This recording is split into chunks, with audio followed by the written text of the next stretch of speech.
Hi guys, welcome to my YouTube channel Pathak Maths Tutorial. So guys, today we solve 15th question of exercise 4.6. Our question is, if A matrix given दिया हुआ है, find A inverse. पहले A matrix से A inverse find करना है, फिर क्या करना है, using A matrix A inverse, और जो इससे A inverse आएगा उसको यूज़ करना है किस क्या करने के लिए, सॉल्व इन इक्वेशन को सॉल्व करने के लिए।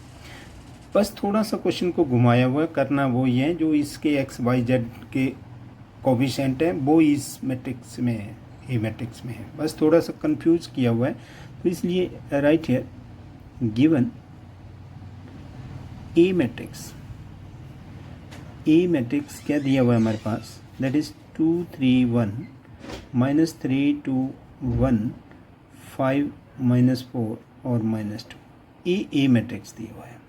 सबसे पहले तो हमने क्या करना है, ए इनवर्स फाइंड करने के लिए डिटर्मिनेंट ऑफ ए फाइंड करना है। तो क्या फर्स्ट रो को एक्सपेंड करेंगे तो 2 इंटू -4, अब 1 इंटू -4 दैट इज़ +4, तो -3 इंटू, अब इस का कॉलम और रो डिलीट करेंगे तो हमारे पास आएगा -2 इंटू 3 दैट इज़ -6 और 1 इंटू -4 दैट इज़ +4 +5 इंटू, अब इसको रो और कॉलम डिलीट करेंगे तो 3 -2, तो right here that is equal to 2 into 0 +3 into -2 +5 into 1 that is equal to 2 into 0 that is 0, 3 2 जा 6 तो -6 और 5 1 जा 5 that is +5, right here that is equal to -1, तो which is not equal to 0। तो -1 यदि नॉट इक्वल टू 0 है तो सो क्या करना है हमें, ए इनवर्स एग्जिस्ट करता है, ए इनवर्स एग्जिस्ट।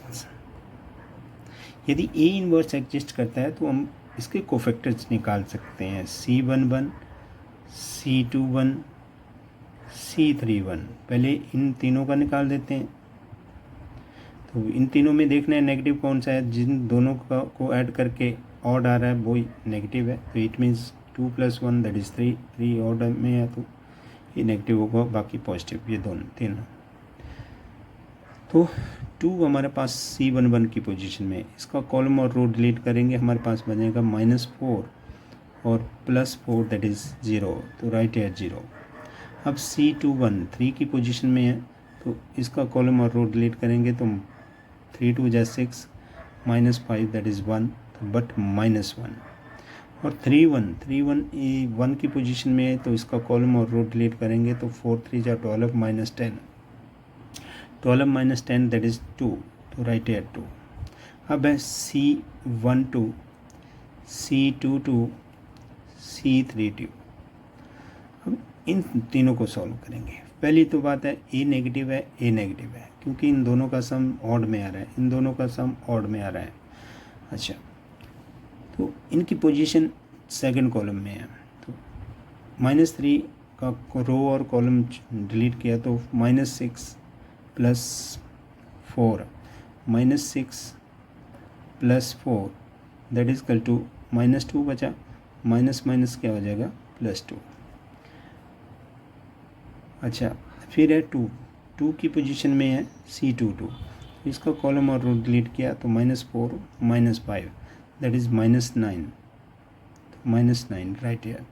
अब 3 2 की पोजीशन 1 के में है, तो इसका कॉलम और रो डिलीट किया तो -8 -15 -8 -15 कितना बन गया, दैट इज इक्वल टू -23, तो माइनस प्लस दैट इज 23। अब लास्ट वन इज C13 पहली तो बात है C13 C23 और लास्ट वन इज C33। तो देखो 2 3 की पोजीशन नेगेटिव में होगा, ये पॉजिटिव ये नेगेटिव।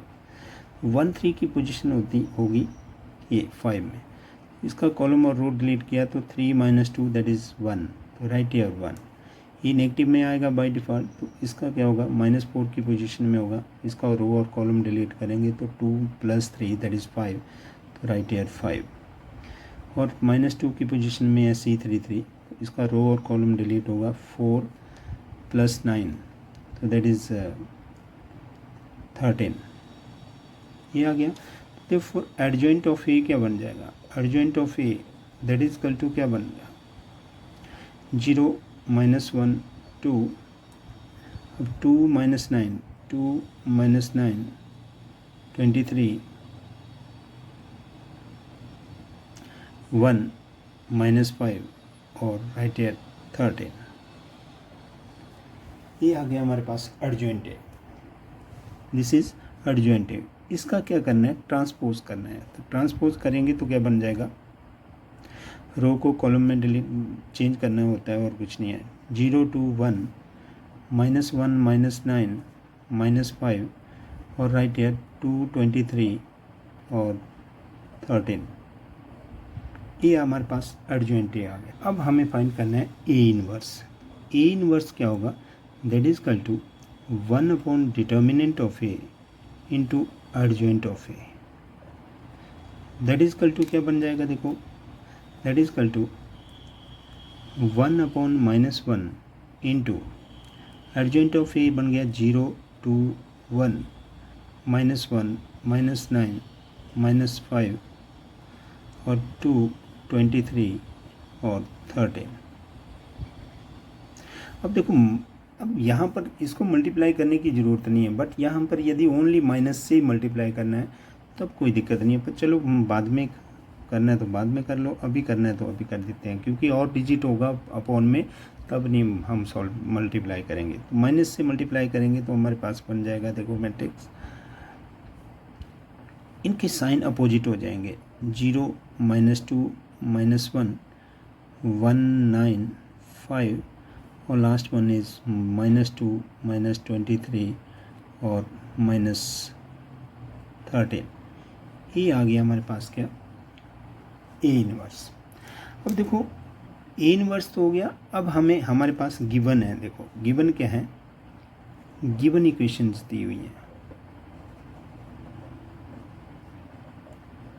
वो क्या क्या इक्वेशन है, देखो एक तो हमारे पास 2x - 3y + 5z = 11। Second equation है 3x + 2y - 4z = -5। और थर्ड वन है x + y - 2z = -3। देखो जनरली तो हमारे पास ऐसी इक्वेशन दी होती हैं, इन्हीं से ही हमने ए लेना, मैट्रिक्स लेना होता है, इसी से x और इसी से b। बट ए तो हमने हमारे पास गिवन है, ए मैट्रिक्स तो लेने की ज़रूरत नहीं है। तो हमें क्या लिखना है, x = x क्या हो गया आपके पास, जो इसके वेरिएबल हैं x y z, हेयर लिख देना, here x = x y z x। और एंड बी मैट्रिक्स क्या आ जाएगा, जो कांस्टेंट है 11 -5 और -3, इन मैट्रिक्स फॉर्म कहते हैं इसको। अब देखो हमें क्या करना है कि x फाइंड करना है। x होता क्या है, A inverse is into B. A inverse हमने फाइंड कर लिया, तो बस थोड़ा सा क्वेश्चन को घुमाया हुआ है, बाकी वही काम है जो हम पहले कर रहे थे। ये क्या है, ए मैट्रिक्स क्या, ए इनवर्स क्या हो गया, 0 - 2 -1 1 9 5 और -2 -23 -13, ए इनवर्स हो गया इंटू बी मैट्रिक्स है 11 -5 -3। इन दोनों को मल्टीप्लाई करना है, तो मल्टीप्लाई करके क्या आएगा, देखो यहाँ पर that is 11 0 0 1 into -5 that is -5 और -3 -2 इट मीन्स +6। अच्छा नेक्स्ट में 11 2 जा -22 क्योंकि नेगेटिव का है, -5 इंटू 9 दैट इज -45 और -3 into -29 that is +69 और last one is -1 into 11 that is -11, 5 into -5 that is -25 और -13 into -3 that is +39, 13 3 जा 39, ये आ गया हमारे पास।